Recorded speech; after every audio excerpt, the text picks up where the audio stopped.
Assalamualaikum warahmatullahi wabarakatuh.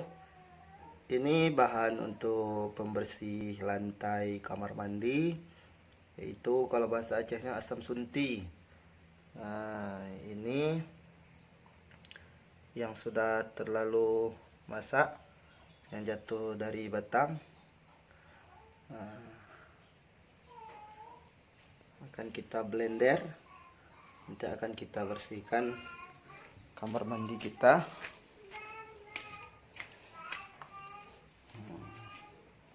Ini ya, ini sebelum ya. Nah, ini sebelum kamar mandi kita. Ini sebelum kita bersihkan. Ini hasilnya setelah kita blender asam sunti untuk kita taburi di sini.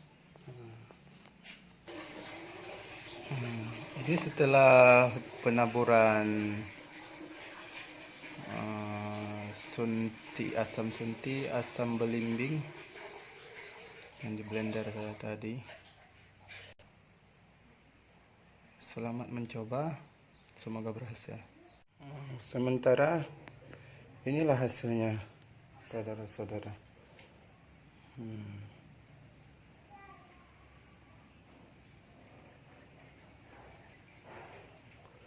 Boleh dicoba dengan resep kami.